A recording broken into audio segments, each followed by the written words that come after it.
guys, welcome back. Today I'm doing some spring cleaning and I'm gonna tackle those 5 areas in my home that I always neglect to do. And these are the 5 areas that you should definitely make part of your spring cleaning routine. So here we go. So we're going to start today with the dishwasher, and we're going to give it a really deep down clean on the inside, and you start by taking out the racks. The bottom rack is always really easy to take out, but the top one, depending on your model, may be a little different. I have a really old dishwasher, so I have these plastic pieces at the ends of the slides that I have to remove in order to remove the top rack. Now, using a non-toxic cleaner, you don't want to use any chemicals inside your dishwasher. You want to give it a really good clean, especially the rubber seal around the door. And I always pay special attention to the little seal here at the bottom, which can collect mold and food and be super gross. And I always soak the float. The float sometimes gets mold and food up inside of it, so I remove the float and soak that. And now I'm using my tools to get to the dirtiest part. See the back here? It has this sort of tube, and that's what takes the water from the bottom all the way to the top of your dishwasher. But behind it, food and mold can get trapped and grow back there, even if your dishwasher looks clean. You could have this in your dishwasher. So if you have this in your model, make sure that you take that piece off. And then for me, I have to get to the bottom. I have to remove 3 screws in order to get to the bottom down here to remove this screen. And the screen is what's supposed to stop the food from getting to the drain and the motor, but sometimes things get past it and the filter's really dirty anyway. So I'm taking the filter off. I'm going to soak that, and it's down here that is causing spots and problems on the dishes. Now yours again might look different, but mine had toothpicks and broken glass and the wrappers from juice boxes and a bobby pin for some reason and a straw. I found so much stuff down there, so I cleaned all of that out.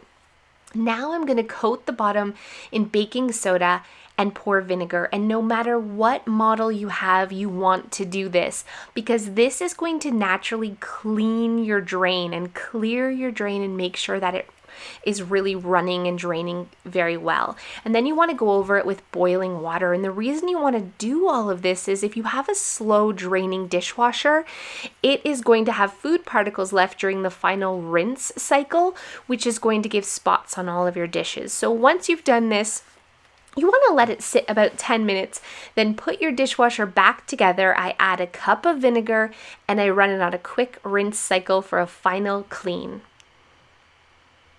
Next, the neglected area is kick plates, and the kick plates are that bottom piece of wood at the bottom of your kitchen cabinets, and mine are usually pretty dirty. They get neglected, and they're full of dust and cat hair and just about everything else, but this is also the perfect time not only to clean them, but to touch them up. Because your toes kick these areas, sometimes the paint can get scuffed, and I'm using a black Sharpie to touch up mine, but you can use white paint or whiteout if you have white cabinets. Next, the fridge coils. They get neglected and they get so dirty. So the front of your fridge may have something like this, a grate like this, that can easily pop off. And even though I do this twice a year, it always looks like this. Dust and oh my gosh, it's so bad. So I soak the front plastic grate while I vacuum this out, give it a really good vacuum underneath and all inside. The fridge is going to run better and it's going to smell better and it's going to look like brand new all over again when you put it back together. Next, let's talk about the garbage can. I definitely neglect the garbage can. Wait till you see it. It's so embarrassing. This is so embarrassing.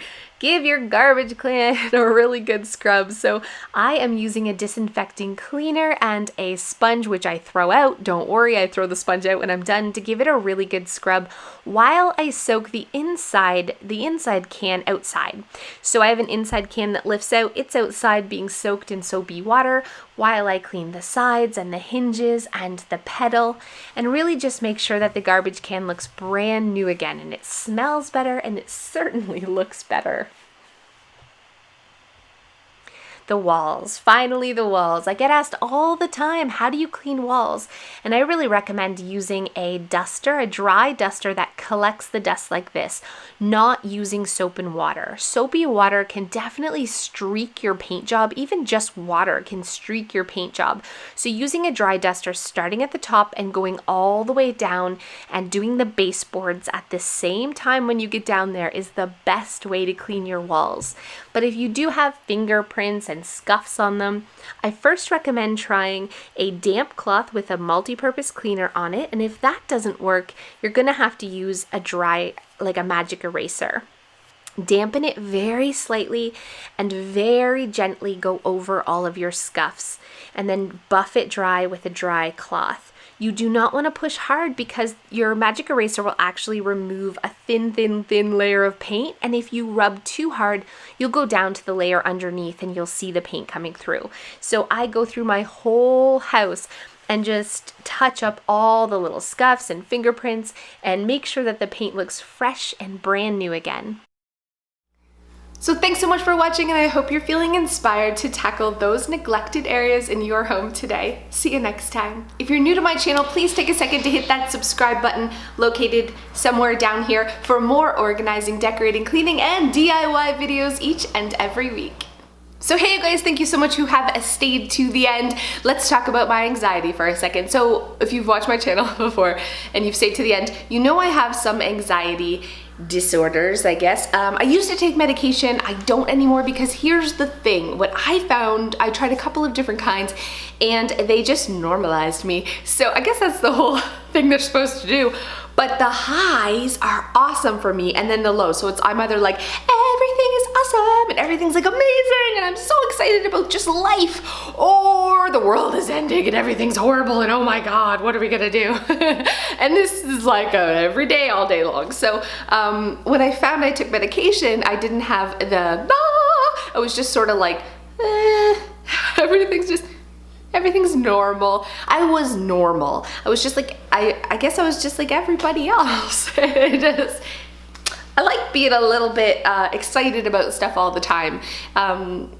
And having that hyperness that comes with anxiety. So I don't like to be medicated. But that being said, we are renovating the house. And for me, mess and clutter causes me super anxiety.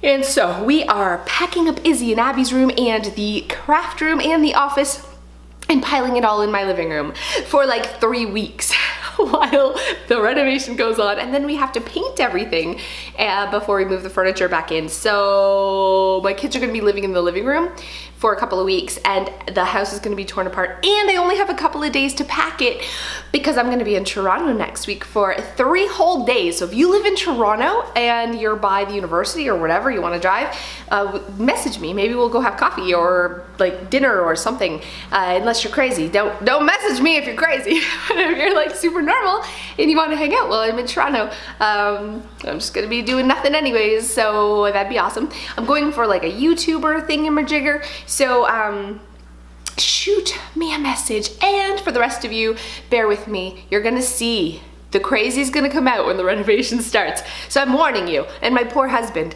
who, you know, he's gonna bear the brunt of my, the world is ending. That is coming. It's coming really soon. So, but there's light at the end of the crazy tunnel, which is new bedrooms for the kids. So anyways, thanks so much for watching, and I'll see you next time.